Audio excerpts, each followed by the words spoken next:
आप सभी साथियों का हार्दिक अभिनंदन और स्वागत करते हैं आज के 17 मार्च के इस करंट अफेयर में। तो चलिए साथियों, आज की वीडियो को स्टार्ट करते हैं। जैसा कि आप सभी साथियों को पता है कि करंट अफेयर है वो आपके लिए कितना महत्वपूर्ण है, तो लगातार हम आपके लिए करंट अफेयर की क्लासें हैं वो आपके लिए प्रोवाइड कर रहे हैं। और आज के प्रश्नों के बारे में थोड़ी बहुत हमने एक्सप्लेन की है, तो हम कोशिश यही रखेंगे कि जो आज की हमारी क्लास है इसी प्रकार की क्लासें वो आपको लगातार मिलती रहे। तो चलिए साथियों, आपका ज़्यादा समय न लेते हुए आज की क्लास को हम स्टार्ट करते हैं। और आज का पहला प्रश्न है वो आपकी कंप्यूटर स्क्रीन पे आ गया होगा। तो आज का हमारा पहला प्रश्न है कि हाल ही में फिलिस्तीन के नए प्रधानमंत्री के रूप में किसे नामित किया गया है। आपका पहला प्रश्न है साथियों, हाल ही में फिलिस्तीन के नए प्रधानमंत्री के रूप में किसे नामित किया गया है। मोहम्मद मुस्तफ़ा, महमूद अब्बास, मोहम्मद सताये है, तामस सुल्योक। क्वेश्चन नंबर 1 था कि फिलिस्तीन के नए प्रधानमंत्री के रूप में किसे नामित किया गया है। तो साथियों, आपको बता दें कि जो हमारा पहला प्रश्न है इसका सही आंसर है ऑप्शन नंबर 1। ऑप्शन नंबर 1 इसका करेक्ट आंसर हो जाएगा। तो अब साथियों हम बात करते हैं फिलिस्तीन के बारे में।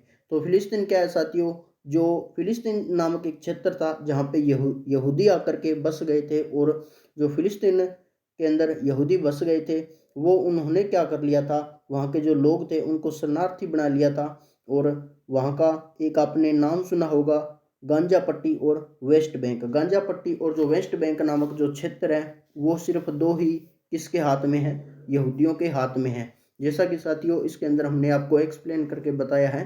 तो ये जो क्षेत्र आप इसमें देख रहे हो ये पूरा का पूरा क्षेत्र यहूदियों का था, और यहाँ का जो ये गांजा पट्टी क्षेत्र है और ये वेस्ट बैंक है, वो दो ही क्षेत्र बचे हैं जो कि फिलिस्तीन के अंडर में हैं। और इसको पीए के नाम से जाना जाता है जो कि फिलिस्तीन प्राधिकरण है। तो यहाँ के नए जो पीएम बनाए गए थे वो मोहम्मद मुस्तफ़ा है, और इनका जो टारगेट है वो रहेगा कि जो गांजा पट्टी को नष्ट किया गया है उसको पुनर्निर्माण किया जाए। तो इसके लिए युद्ध हुआ था साथियों, पीछे आपको ध्यान में होगा। तो वो युद्ध किसके लिए होता, मैं थोड़ा आपको जूम करके दिखाता हूँ। जेरूसलम नामक एक क्षेत्र है यहूदी के अंदर, जेरूसलम नामक जो क्षेत्र है इसके लिए युद्ध हुआ था। और ये क्षेत्र है कहाँ का, इसी फिलिस्तीन का एक भाग है, गांजा पट्टी के पास का एक क्षेत्र है। इसके लिए है वो वर्तमान के अंदर अभी थोड़े दिन पहले जो पीछे युद्ध हुआ था वो चर्चा में रहा था साथियों।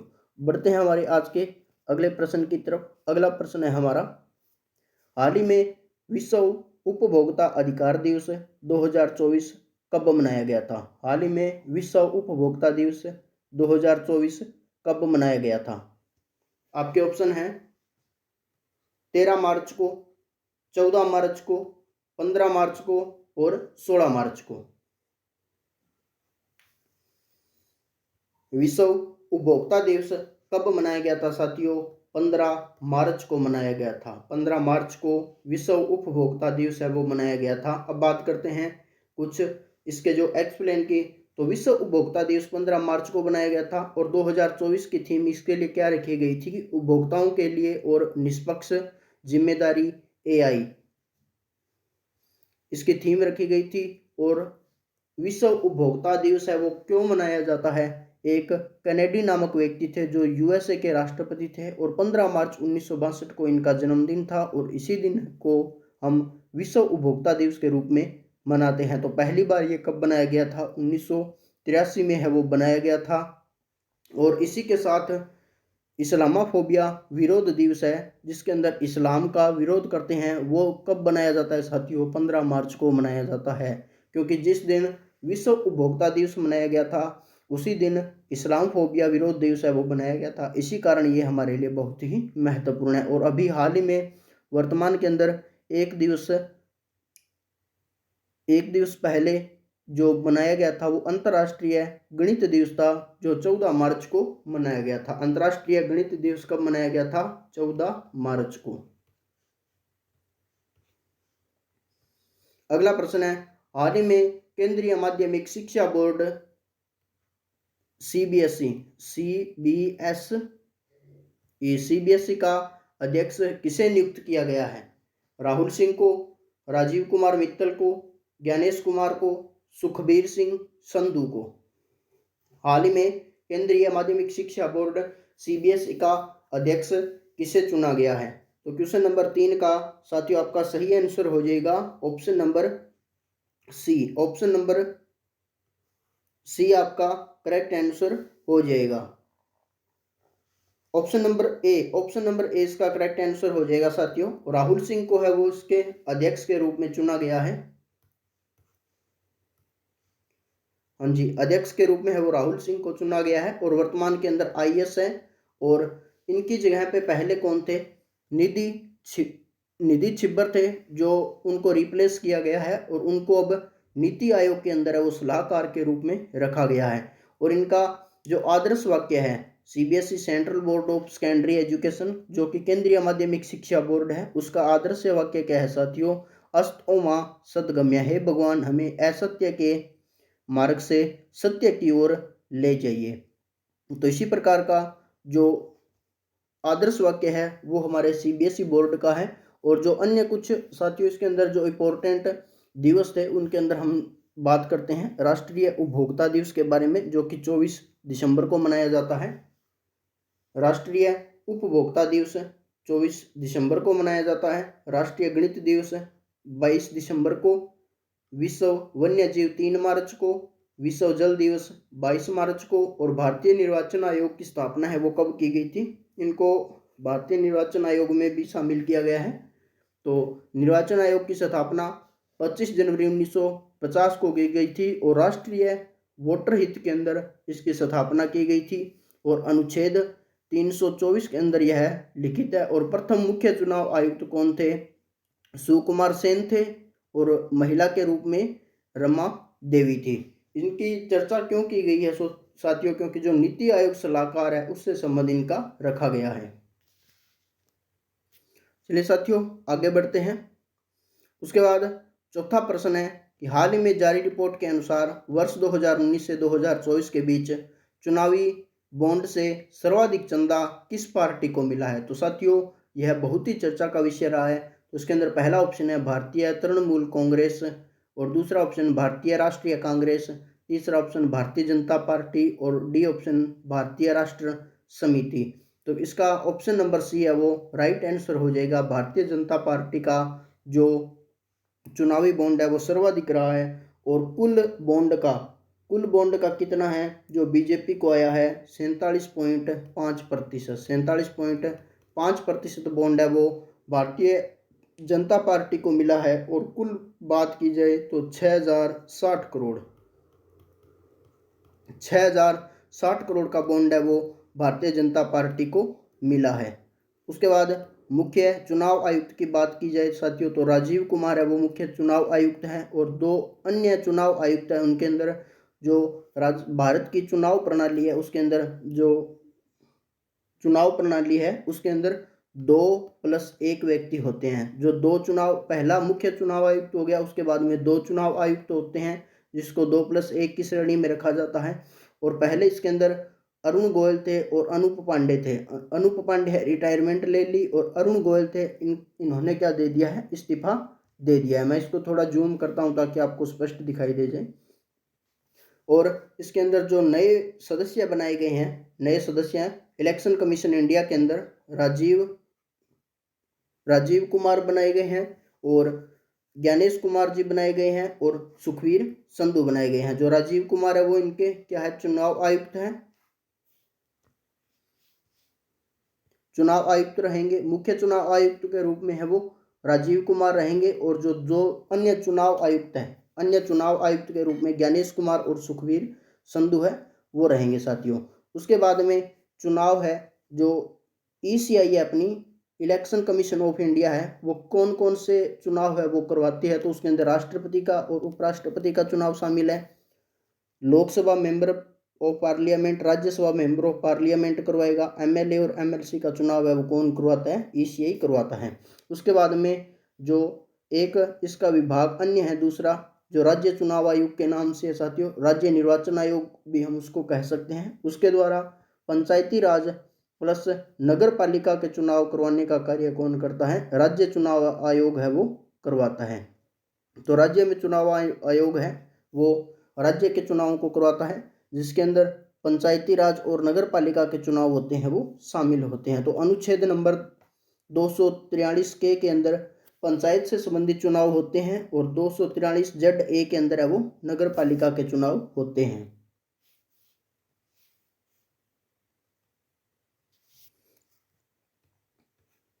चलिए साथियों बढ़ते हैं आगे और आज का हमारा 5वां प्रश्न है कि रणजी ट्रॉफी 2024 की विजेता टीम कौन सी है?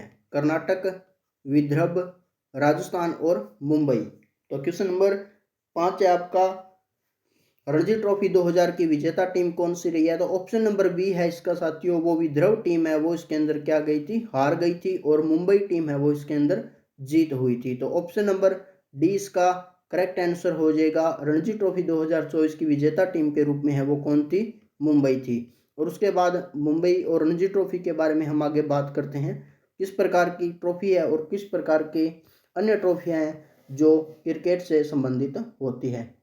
तो सबसे पहले हम बात करते हैं रणजी ट्रॉफी 2024 के बारे में। तो यह क्रिकेट से संबंधित है और 2024 के अंदर जो रणजी ट्रॉफी का आयोजन किया गया था वो वानखेड़ा स्टेडियम के अंदर किया गया था और विदर्भ टीम है वो इसकी उप विजेता रही थी। और 1934-35 के अंदर जो पहली बार रणजी ट्रॉफी 2000 जो रणजी ट्रॉफी हुई थी वो पहली बार 1934-35 के अंदर होती है और बॉम्बे में आयोजित हुई थी। अब जो हाल ही में विजेता टीम इसकी मुंबई है उसको पहले बॉम्बे के नाम से जाना जाता था। तो रणजी ट्रॉफी का संबंध किस ट्रॉफी से है? क्रिकेट से है और वानखेड़ा स्टेडियम में इसका आयोजन है वो 2024 में किया गया था और जो 42वीं रणजी ट्रॉफी है उसका आयोजन वानखेड़ा स्टेडियम में किया गया था।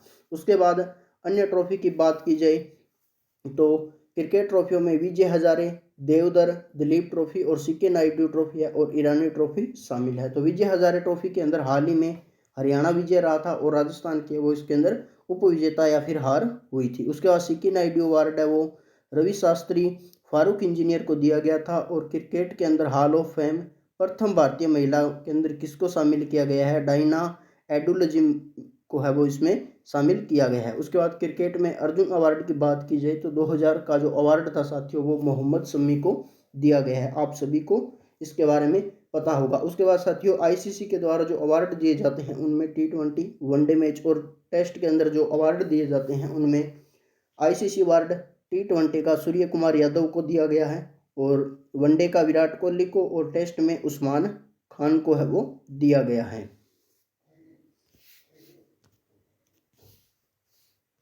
अगला प्रश्न है साथियों हमारा, हाल ही में केंद्रीय शिक्षा मंत्री अमित शाह ने एनआईए के कौन से ऐप का उद्घाटन किया है? कौन से ऐप का उद्घाटन किया है? स्वाति ऐप,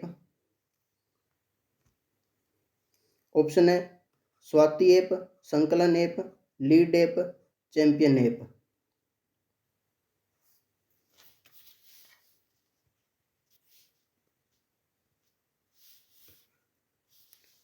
क्वेश्चन नंबर 6 का करेक्ट आंसर हो जाएगा साथियों option number B. Option number B इसका करेक्ट आंसर हो जाएगा।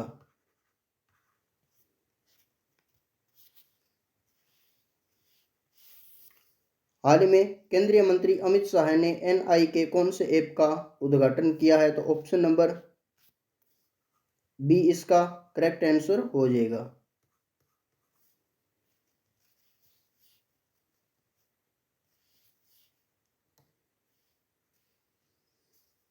अगला प्रश्न है हमारा, इसी के अंदर बात करें, केंद्रीय मंत्री अमित शाह ने एएनआई नेशनल इन्वेस्टिगेशन एजेंसी के अंदर है वो इस ऐप का लॉन्च किया है और इस एजेंसी की स्थापना है साथियों वो 2009 के अंदर की गई थी और आतंकवाद को रोकने के लिए दिनकर गुप्ता है वो इसके वर्तमान के अंदर अध्यक्ष हैं और गृह मंत्री अमित शाह द्वारा वो आपराधिक कानूनों के समूह को रोकने के लिए है वो इस ऐप का जो कि संकलन के नाम से था इसको लॉन्च किया गया है। साथियों मार्कर किसी टेक्निकल समस्या के कारण नहीं चल रहा है तो मैं आपको एक बार इसको बोलकर ही आपको एक्सप्लेन कर रहा हूँ, तो आप थोड़ा इसको अंडरस्टैंड कर लेना। क्वेश्चन नंबर 7 है, तो हाल ही में पीबी शब्द पहल का संबंध किसके साथ है? पीबी शब्द का जो पहल है इसका संबंध किसके साथ है? यूजीसी से, बीसीएस से, प्रसार भारती से और इसरो से। तो क्वेश्चन नंबर 7 है आपका, पीबी शब्द का पहल किसके साथ है? पीबी शब्द का पहल किसके साथ है। और साथियों मार्कर सही चल रहा है। तो एक बार पिछला क्वेश्चन है, इसको मैं मार्क कर देता हूं ताकि आपको कुछ समस्या ना आए।